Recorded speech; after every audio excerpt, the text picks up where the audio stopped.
মধ্যরাতে ছাত্র রাজনীতি নিষিদ্ধ করার জন্য ক্যাম্পাসের বাইরে হাজির ইডেন কলেজের শিক্ষার্থীরা। এখন আমার কথা হচ্ছে, এই ছাত্র রাজনীতি নিষিদ্ধের দাবি কি শুধুমাত্র ছাত্র দল আর ছাত্রলীগের বিরুদ্ধেই?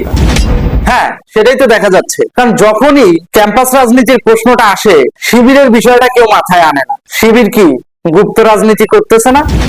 বিষয়টা একটু খুলে বলি। ক্যাম্পাসে প্রগতিশীল রাজনীতি যখন করা হয়, তখন তাদের ক্যাম্পাসে প্রকাশ্য রাজনীতির ব্যাপারটাকে আপত্তিকর মনে হয়। প্রকাশ্য ক্যাম্পাস রাজনীতি প্রগতিশীল রাজনৈতিক দলগুলো করে থাকে। যারা আপত্তি জানায় তারা দেখবেন শিবিরের রাজনীতির ব্যাপারে কোনো প্রকার আপত্তি জানায় না। তাদের গুপ্ত সাদিক করে কায়ম ভাইয়া এদের ব্যাপারে কোনো আপত্তি থাকে না, বরাবরই সমর্থন থাকে, মৌন সমর্থন থাকে। কেন সেই মৌন সমর্থন? যাতে করে ক্যাম্পাসে একতরফা ফাঁকা মাঠে রাজনীতিটা করতে পারে শিবির এবং Jamaat. That is the reality. আজকে ছাত্র দলের বিরুদ্ধে যে ছাত্র রাজনীতি নিষিদ্ধের দাবি তারা জানাচ্ছে, ঠিক একই ভাবে জুলাই আন্দোলনের সময় ছাত্রলীগ নিষিদ্ধের ব্যাপারে বা ছাত্রলীগের রাজনীতি নিষিদ্ধের ব্যাপারে ক্যাম্পাসে এই ধরনের তাণ্ডব চালিয়েছিল জামাত শিবিরের স্পাই গ্রুপ, যারা টাকার বিনিময়ে গুপ্ত রাজনীতি নিউট্রাল নিরপেক্ষ সেজে শিবিরকে সমর্থন দিয়েছে। আর এজন্যই তাদেরকে গুপ্ত বলে ডাকা হয়। অর্থাৎ জামাত শিবিরের ষড়যন্ত্রের প্যাটার্নটাই এরকম, আপনাকে নিউট্রাল বানায় দিবে, আপনাকে নিউট্রাল বানায় দিয়া তাদের পারপাস সার্ভ করায় নিবে, কিন্তু আপনাকে স্বীকৃতি দিবে না। কিন্তু বিনিময়ে আপনি যেটা পাবেন সেটা হচ্ছে অধিকতর অর্থনৈতিক সাপোর্ট কিংবা ব্যক্তিগত অন্য কোনো বেনিফিট। সেটাই গুপ্ত রাজনীতি। অর্থাৎ তুমি ভাই নিরপেক্ষ থাকো, তোমার যা যা সহযোগিতা লাগে সেটা আমরা দিচ্ছি। প্রকৃতপক্ষে যারা প্রগতিশীল রাজনীতি করে তারা তো একটা লিডারশিপের চিন্তা ভাবনা নিয়ে রাজনীতি করে। আর জামাত শিবিরের এই নিউট্রাল পন্থীরা যারা গুপ্ত রাজনীতি করে, এদের তো ফাইন্যান্সিয়াল বেনিফিট ছাড়া এরা অন্য কিছু দেখে না। এদের ভিতরে না আছে লিডারশিপ কোয়ালিটি, না আছে প্রকাশ্য রাজনীতি করার সৎসাহস। এরা সেই প্রকাশ্য রাজনীতিতে আসবে না। আর এই কারণেই তারা নিউট্রাল নিউট্রাল নিরপেক্ষ নিরপেক্ষ বলে বলে পারপাস সার্ভ করে পশ্চিমা গোষ্ঠীর এবং জামাত শিবিরের। That is the reality. আর এদের কারণেই দিন দিন অস্থিতিশীল হয়ে উঠতেছে বাংলাদেশ। এরা বিভিন্ন গুপ্ত এজেন্সির গুপ্ত পয়সা খাওয়া গুপ্ত ব্যক্তিবর্গ তারা ছাত্রত্বের ট্যাগটাকে মিসইউজ করছে। খেয়াল করে দেখবেন, এদের ছাত্র রাজনীতি নিষিদ্ধের দাবিটা শুধুমাত্র ছাত্রদল এবং ছাত্রলীগের বিরুদ্ধে। ছাত্রদল এবং ছাত্রলীগের বিরুদ্ধে গিয়ে তাদের ক্যাম্পাস রাজনীতি নিষিদ্ধ করার যে বড় গলা দেখা যায়, এটা কিন্তু শিবিরের বেলায় কার্যকর হয় না।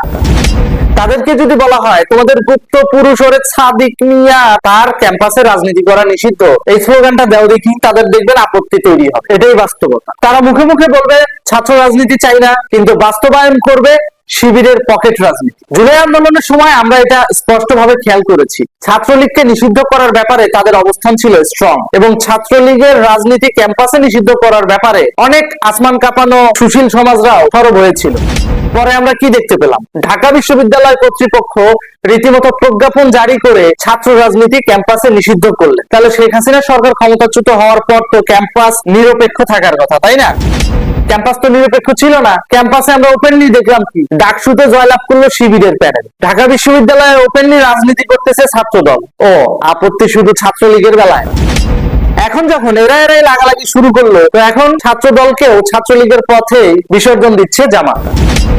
যে গেমটা ছাত্রলীগের বিরুদ্ধে খেলা হয়েছে, ঠিক সেই একই গেম এখন ছাত্র দলের বিরুদ্ধে খেলা হচ্ছে। বেঁচে যাচ্ছে কে? শিবির।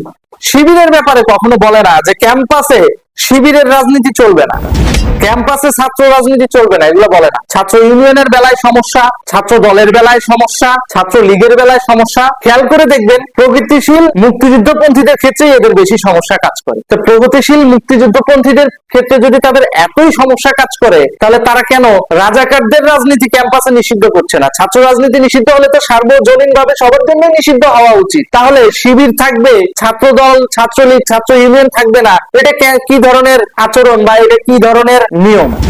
এটা কি বৈষম্যের মধ্যে পড়লো না? তাহলে এটা কি ধরনের নিয়ম শৃঙ্খলা হলো? তোমরা ছাত্রলীগ চাও না, ভালো কথা। ছাত্র দল চাও না, আরো ভালো কথা। ছাত্র ইউনিয়ন চাও না, আরো ভালো কথা। ছাত্র শিবিরটা চাও না, সেটা বলতে কি লজ্জা লাগে?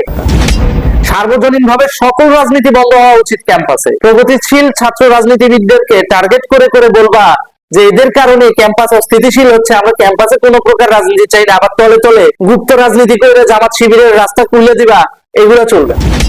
বাংলাদেশ ধর্মনিরপেক্ষ রাষ্ট্র, এখানে কোনো ধর্মীয় রাজনৈতিক দলের ব্যানারে কোনো প্রকার রাজনীতি হবে না, সেটা হোক ক্যাম্পাসে কিংবা রাজনৈতিক মাঠে।